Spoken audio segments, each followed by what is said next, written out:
And ladies and gentlemen, do not adjust your set. I am Hitman Kaz. Welcome to you official predictions for Survivor Series War Games. And of course, I'm not alone in this endeavor. Please welcome as always the co-host of the contracts, the humble man Gary. Gary, welcome to the contracts. Yo, what's good, my man calls Peyton. Ain't shit, man. You already know. Ready to get into this? Yes, sir, let's do this shit like Brutus, and before we get into it, let's just wish everybody out there, y'all, happy Thanksgiving. Yes, absolutely. I hope each and every one of you out there, y'all connect with your family. And if you ain't connecting with your family, at least be out there getting to eat on or something. Yeah, giving thanks for the life that you live in. Right. Anyways, let's get into this card. Yes, sir. First off, we have Carlito versus Santos Escobar. Well, in a way, it seems like you were right about Santos turning on the LWO. I mean, it didn't quite happen at it didn't quite happen at Crown Jewel, but it still happened. Right. And Back. and in a way, one could say that Carlito's the cause of it, but at the same time, Carlito's accusations at the same time did hold some weight because he pointed out that Santos left the brass knuckles in the ring instead of taking them with him. Right, exactly. But at the same time, everything could have been talked out and whatever. But I guess Santos still had a tiny bit of resentment over Ray getting the U.S. title over him, despite the circumstances. And then on top of that, I guess he was already feeling some type of way about Carlito before the accusations. So I guess maybe the accusations were the straw that broke the camel's back. Right. But in any case, just because it's a fresh heel turn, I think I have Santos winning this. Oh yeah, man. I think Santos gonna win this too. But at the same time, I'd be cool with Carlito winning. Oh yeah. I'll be cool with that. I'll be cool with Carlito winning either. Maybe Carlito winning also. Yeah. And actually, do you think the rest of the LWO will make an appearance during this match?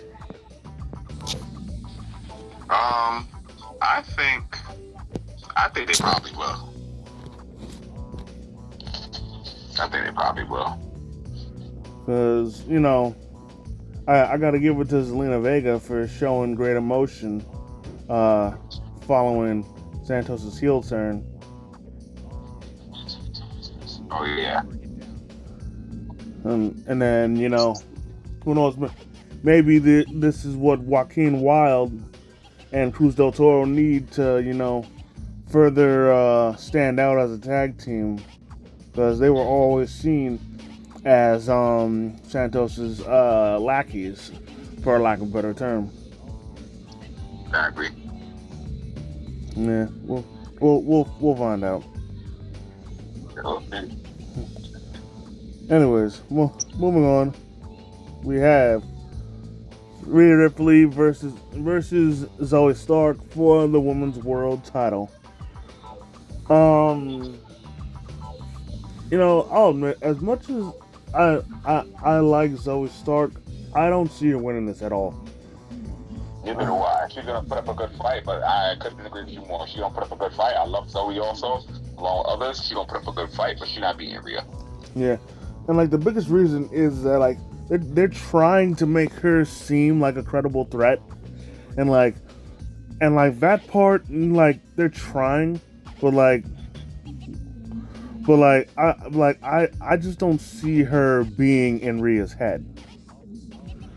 Just Neither do I. but at the same time, with her not being in Rhea's head, I think that might also prove to be Rhea's undoing because of her not thinking about Zoe and thinking more of Judgment Day. She might overlook her, and that might cause her to get caught lacking. Right. But at the same time, don't. And honestly, her and Shayna being in the Judgment Day's clubhouse really didn't do much.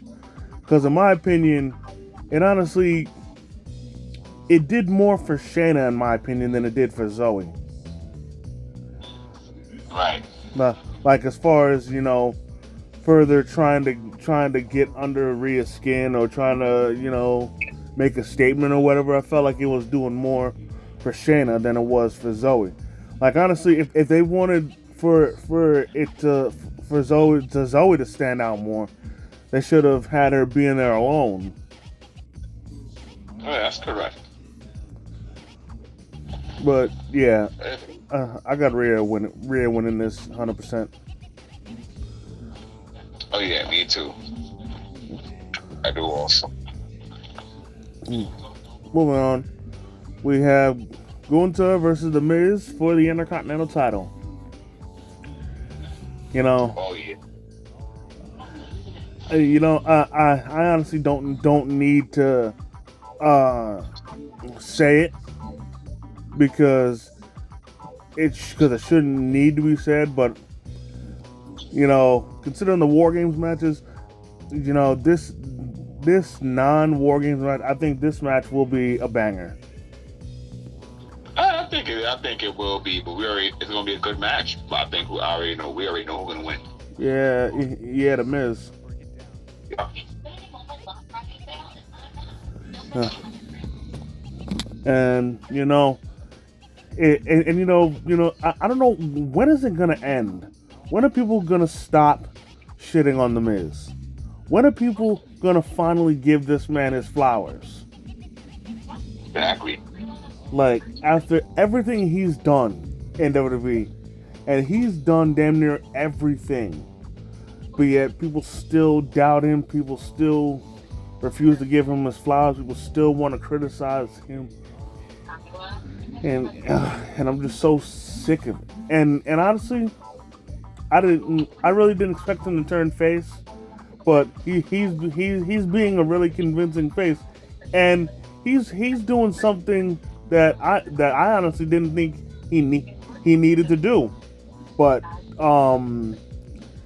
he's switching up his moveset a bit. He's adding moves and shit, and showing how versatile he could be with his moveset, and that's one of the biggest criticisms that people have had about The Miz, and like the way he wrestles, because they felt that he wrestles too safe, he doesn't try to take risks or anything, and he doesn't try and wow the crowd or whatever. And and like with the way he switched up his moveset now, he's doing that, Right. And I think the fact that he hasn't tried to do anything out of the ordinary, or anything like try and wow the crowd, I think that makes what he's doing now that much more special. Right. And then agree more. what happened? I couldn't agree more. Yeah, and then also, I think I might be counting my chickens before they hatch, but from what I've seen so far, I think they are. I think they're gonna finally do this this face turn justice, because the last two times that the Miz has had a face turn, both the first face run was bad, then the second face run was but then it started to take a nosedive. So maybe third time will be the charm. Right. Let's see. I think it will. And I'll tell you what, if Miz does not win, and then I'm not gonna be mad at it, because Gunther, he's on this path right now where, honestly, even though it's only one reign, it's hard to argue that he is becoming one of the greatest Intercontinental champions ever. That's a fact.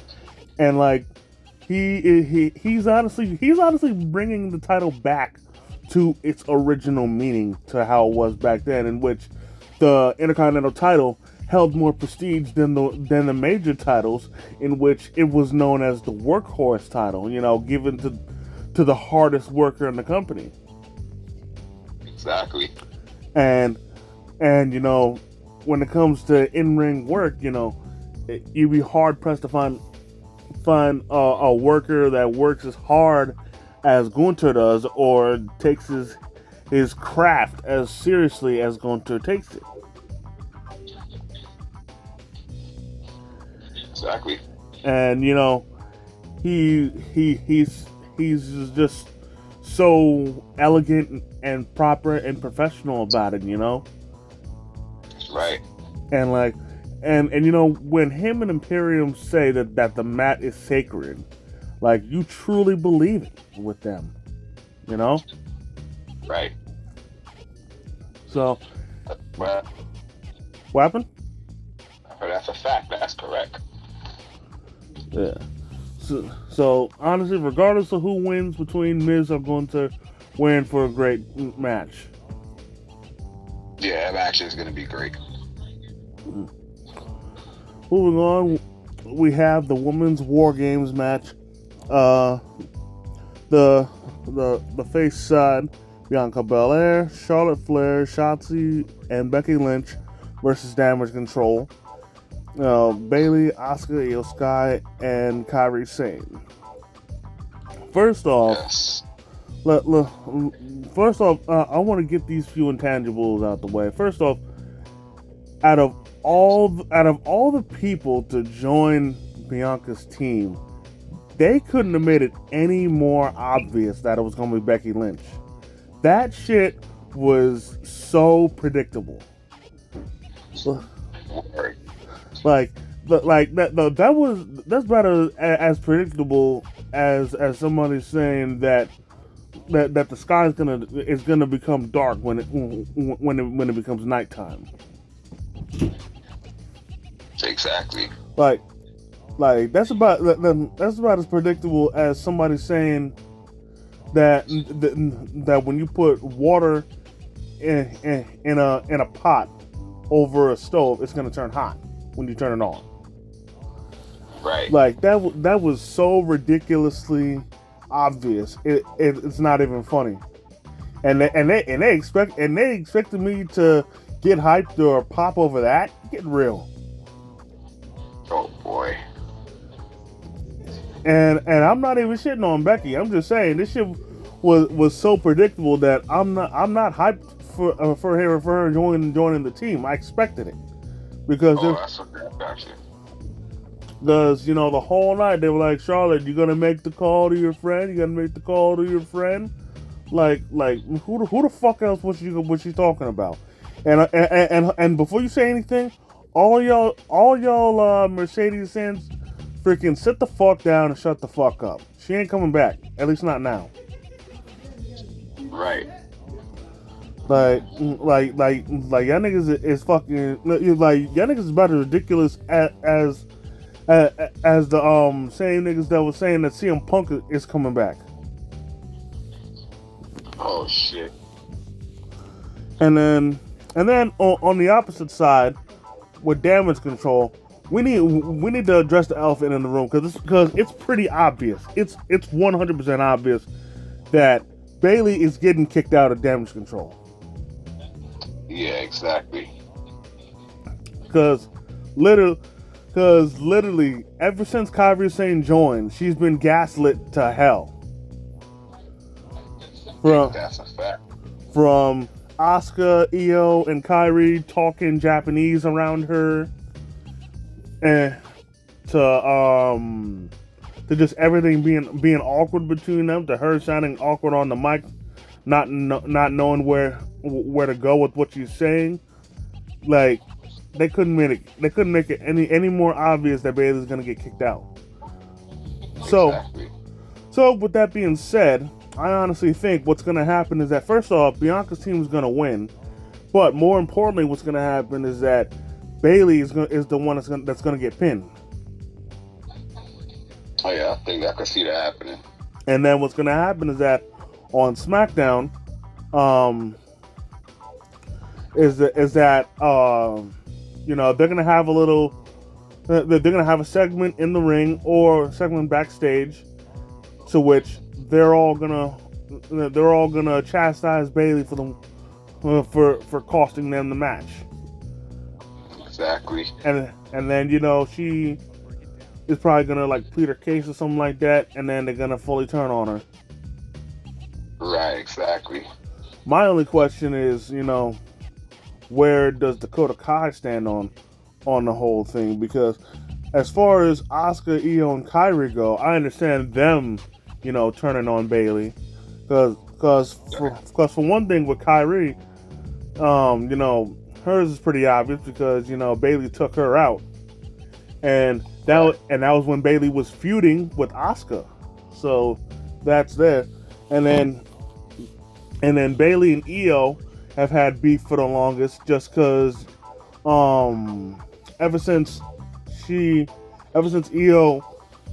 won before she won the woman's title, it was pretty much obvious that with damage control that Bayley was trying to use them in order to get the SmackDown Women's title, but she could never get it. And then she kept trying to get them to go after the women's tag titles, but eventually Io put her foot down and said no more, and then Bayley just went with it. That's right. I agree. Yeah, and then even nowadays, before Kyrie came, they were still having momentary lapses where like Bayley would try and do something or question something, and Io would be all confused and shit.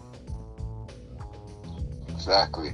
So yeah, without a doubt, and I'll tell you what, even if Damage Control wins, I still see Bayley getting turned on, because the way I see it, if Damage Control wins, then what'll happen is that Asuka, Io, and Kairi will be complimenting themselves over the win, and then they'll say that Bayley held them back and almost cost them. And yeah, that could happen. Like in a way, it'll be like Edge when he got kicked out the Judgment Day, with them feeling that she's holding that she's dead weight to them, Right. And then also one last thing, please, Damage Control, change that fucking theme. I knew he was gonna say that.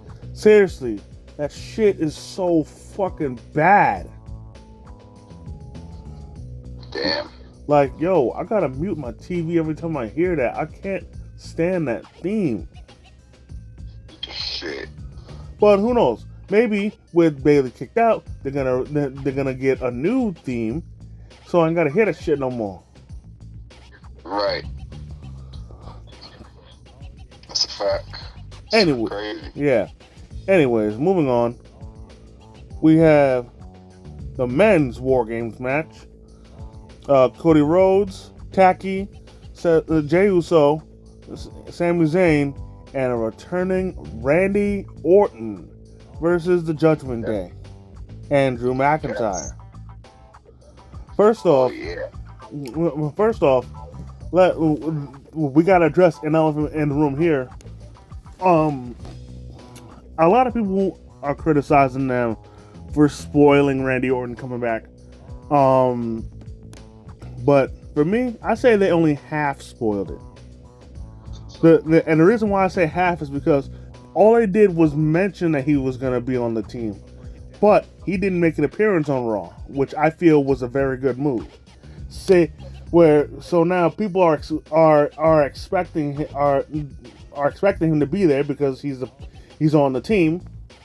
So now, in my opinion, this is going to further build to the tension, so that when he finally makes his long-awaited appearance, the roof is going to be blown off the place, and the crowd's going to go crazy. Exactly. Because before he comes out, the crowd's going to be chanting RKO. They're going to be chanting Randy, all that good stuff. And he's gonna be back. They're all gonna be happy. It's gonna be awesome. Yeah, I know that it's gonna be heel. But rumor has it that he's supposed to be turning heel. Part of me was thinking that because I was gonna get into something else part of that, and I think you know what. And that's the fact that when Cody brought up, all of his nicknames, because the thing is, I like another thing that Cody did was that he brought up Randy's nicknames, but he did not say his name. But then again, he didn't need to. Right. But even still, I like how he did all that. But the thing is that, in my opinion, that wasn't the best part. The best part was Jey Uso's reaction,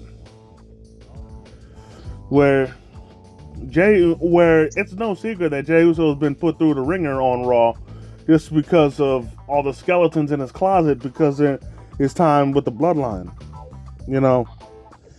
Basically his past is catching up to him, and it's not like he's not trying to make good on his past, but at the same time, he's still got to pay for his past sins because all the enemies that the Bloodline made, he's got to work his ass off to try and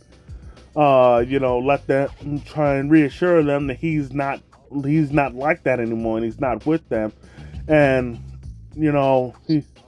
obviously he hasn't convinced. Correction, he didn't convince Drew McIntyre, which is why Drew attacked him, and also joined their team. Then on top of that, I think Taki still holds a bit of resentment towards him, and he did admit that he's still feeling some type of way with Cody Rhodes. So it's not like they're and so they do have a united front. But the problem is that unlike with the rest of the team, he hasn't had a chance to talk to Randy or start to make good on his past with Randy. So he doesn't even know where he stands with Randy. Because it's no secret that, similar to Bailey with Kairi Sane, the last time that Orton was seen was when him and Riddle got their behinds kicked by the Bloodline, and one of the dudes in the Bloodline was Jey Uso. So it's crazy how there's so much to unravel that's going into this that isn't even involved in the Judgment Day.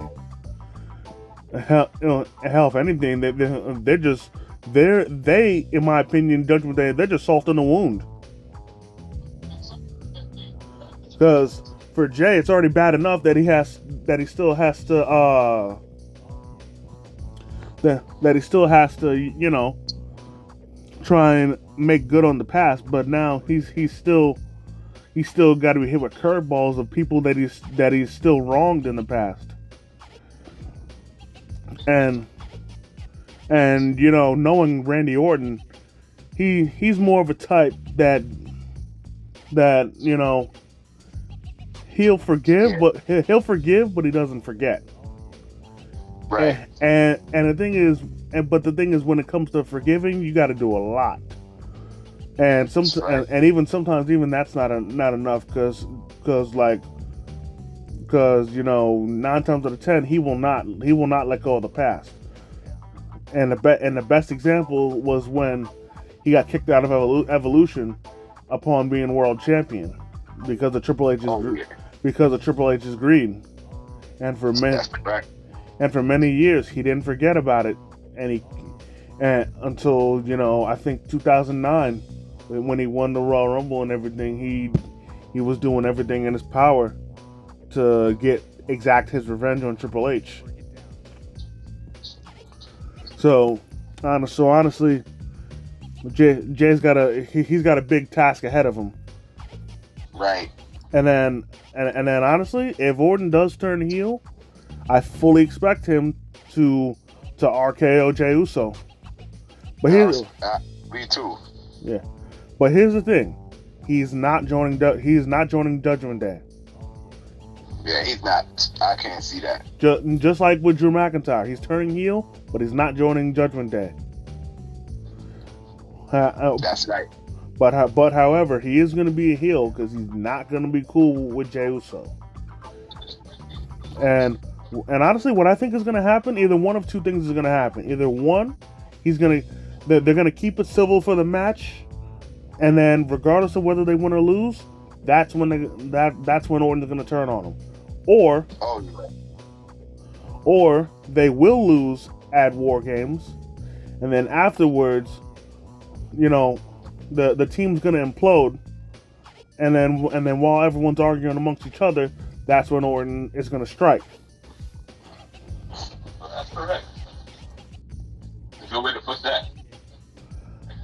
But and then you know, I want to end on this, is that as much as I'll be happy to see Randy Orton finally back after all this time, I have to raise the concern: is putting him in a match as dangerous as War Games as his first match back a really good idea, considering that everything that his body, mainly his back, has been through? You know, that's correct. I couldn't agree more, and it's good that you had to touch on that topic, because, like, for real. Like, don't get me wrong, I got no problem with him being in this match, you know, because, you know, we're all dying to see him come back. But at the same time, you know, you gotta think about his well-being, because you know, he's been out for over a year and shit, you know, with concern of him ever coming back. So, Exactly. you know, with this being his first match back, who's to say that, you know, he does a dangerous spot or takes a dangerous bump, re-injures his back, and then that's his career. That's right. I mean, honestly, I hope. Oh, I'm just being too paranoid, and he'll be good. But you know, at this point in his career and given his age, you know, it's too high of a risk to just brush off. Right, too risky. Exactly. But you know, it's a real toss-up. It really is.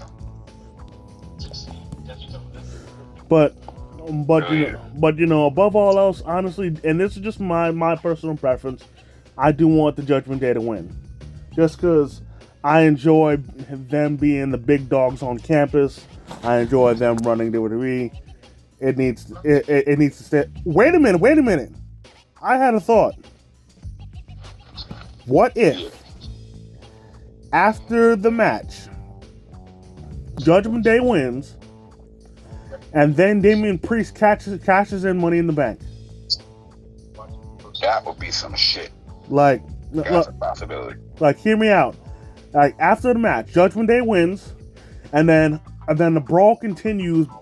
The cages get risen, but the brawl continues. But everyone on both sides except for Seth Rollins and Damian Priest, are still in the ring. So then while they're still in the ring, Priest then realizes, hey, I got my briefcase. Cash that bitch in, win the title. Exactly. Or no, exactly. I mean, but still, even as good as that sounds, I think I might be asking for a little too much. But who knows? It's crazy. Nah, he good. But anyways, but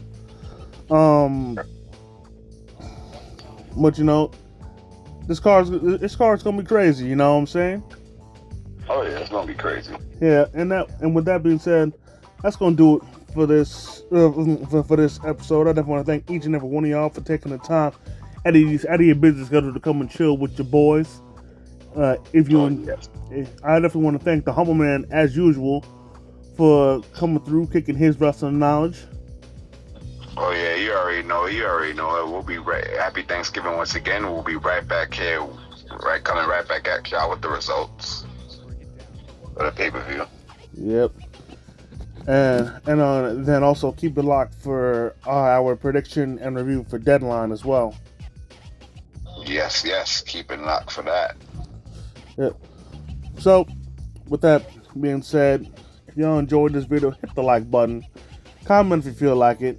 If you're new to the channel, please subscribe and hit the notification bell so you never miss a new video. And as always, Struggle Vision Productions, I am Hitman Kaz. And it's the Humble Man, Gary. And if you see us coming, run.